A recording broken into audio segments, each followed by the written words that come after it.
Now we're going to talk about the chart for the ages. Uh, Yeah, but the I have to say, Mario, at this point, I would like to interject that in all my decades of doing this work, this has to be, by a country mile, if you know what that means, my favorite chart of all time. It's yeah, just I mean it's epic. yeah, You I've know, never seen such a long teacup and handle. no, 40, it 40, is. 45 years. Yeah, truly monumental. And for measuring implications of this chart of the ages are borne out, it's hard to predict because it's a log chart. It's actually hard to actually give a target for this advance. But we could say that it should be at least equal on this log chart to the depth of the cup, which means that we're talking about a silver price somewhere in the hundreds and probably say, I don't know, $200 or $300, which is what At might, least I would say. yeah, at least, I've which looked at is, this logarithmic projection and I get 600. yeah, yeah. And, Mike Maloney's been talking about this and various other people, and, their reasoning is sound. And, we've got a terrible supply situation in silver. And one reason for this appalling supply situation is that the price has been kept. It's had a lid kept on it for years by a lot of manipulation. And of course, the result of all this manipulation, price suppression for decades has been that there's been little incentive for miners to want to produce silver in quantity. So even though I know it's a byproduct of base metals production, but it hasn't been much incentive, you see. So therefore, you've got a massive shortfall in supply. There's no new mines coming on stream, and it will take at least. I think my brother, who's a golden metals geologist, said it'd take at least 10 years to bring significant new mines on stream. Yeah. What do you think So, shape the cup and handle?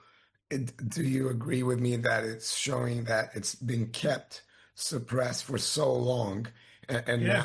now it now is bursting out of the Well, teacup? another thing about it is that it's psychological because what was resistance becomes support as it advances, and the further it advances out of this pattern. I said before I likened it to a kind of gravitational tug. So in other words, it's a bit like a rocket blasting off. The further the price gets away from this cup and handle, the less it's likely it is to be dragged down towards the top of it.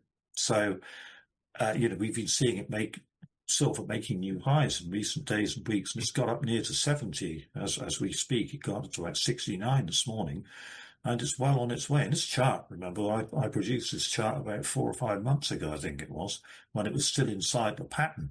Now, another interesting thing that viewers might be interested to observe on this pattern is that within the big cup and gigantic cup and handle pattern going all the way back to 1980, we have a kind of lower order cup and handle that was formed over the last, since the 2011 highs in the precious metals sector.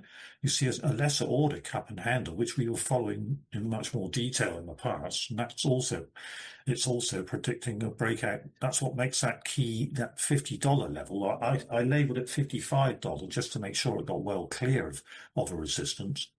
I said that once it got above 55, that was it, it's on its way. And it's probably not coming back. And we're going to see much bigger, it's going to rise at a much more rapid rate the further it gets away from this pattern. And the fundamentals back that up because the supply situation is absolutely dire. As pointed out by many observers, like Mike Maloney notably. It's just a dire situation for the supply of silver. It's used it's used extensively, in solar panels, electric vehicles, now in military applications, all these wars starting up. So the demand for it is enormous, added to which, central banks are actually starting to label silver as a monetary metal.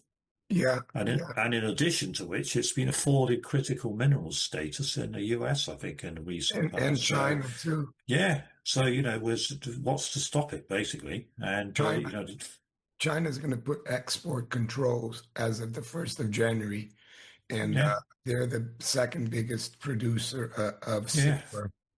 yes, yes. So it is what's to stop it. And, if I would say, I think I said in one of my recent articles, you know that old saying, "Oh, you shouldn't go betting the farm on something," right? Well, I would say not only should you go betting the farm on it, you should bet everything else you can lay your hands on that you don't need for. Basically, if I had unused property, I would just sell it for whatever I could get it and put it into silver Yeah, because you know. I wouldn't do a Michael Saylor though, mortgage everything and No, put no, no, no. I'm not talking about going into debt, but I'm saying yeah. on an Oh, I agree. Yeah. I'm talking opportunity costs here. So imagine you had, say, a second home, just an example, right? And I'm not actually telling people to do this. This is what I would do if I had, say, a second home I wasn't using, and I don't, and it's just suffering, having to pay for, suffering deterioration, you're having to pay all the usual fees.